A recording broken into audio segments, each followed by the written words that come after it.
Le président américain Donald Trump a signé un décret présidentiel sur la réforme de la police dans le pays.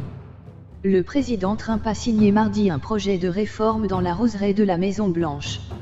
En vertu de l'ordonnance de réforme du président américain, les policiers seront formés à la qualité du recours à la force et au traitement des situations tendues sans recours à la force.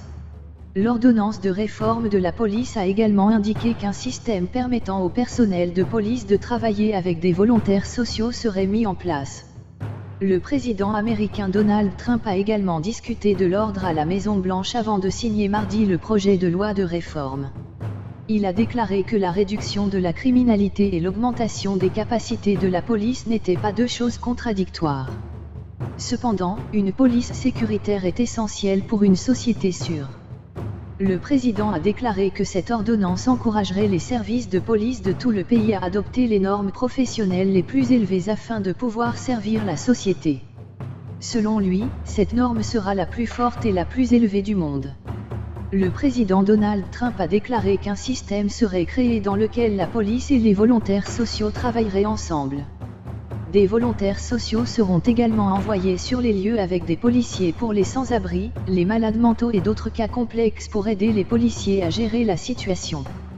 Cependant, le président Trump n'a pas mentionné l'attitude raciste de la police lors de son discours. Les citoyens américains veulent la primauté du droit et exigent la primauté du droit, a-t-il déclaré. L'attitude raciste de la police a été débattue aux États-Unis depuis la mort du citoyen noir George Floyd en garde à vue. Le même problème est soulevé lors des manifestations en cours aux États-Unis et des réformes importantes de la police sont exigées. D'un autre côté, la présidente de la Chambre des États-Unis, Nancy Pelosi, a minimisé l'ordre de réforme de la police du président Trump. Nancy Pelosi dit que des centaines de Noirs sont tués par la violence policière et le racisme. Les mesures nécessaires pour éviter cela ne figurent pas dans le paquet de réformes présenté par le président. Il convient de noter que les démocrates tentent également de légiférer sur la question de la réforme de la police aux États-Unis.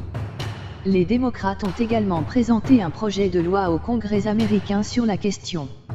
Les démocrates, dans leur proposition de projet de loi sur la réforme de la police, ont recommandé l'interdiction des techniques d'agenouillement de la police et une augmentation de l'utilisation de caméras sur les uniformes. En outre, il a été recommandé de réduire l'immunité des policiers pour faciliter les mesures disciplinaires à leur encontre. Les démocrates voteront sur le projet de loi au Congrès américain ce mois-ci. Les démocrates ont une majorité à la Chambre des représentants américaine. On espère donc que ce projet de loi sera facilement adopté par la Chambre. Mais les démocrates peuvent avoir du mal à faire adopter le projet de loi au Sénat, où le parti républicain du président Trump est majoritaire.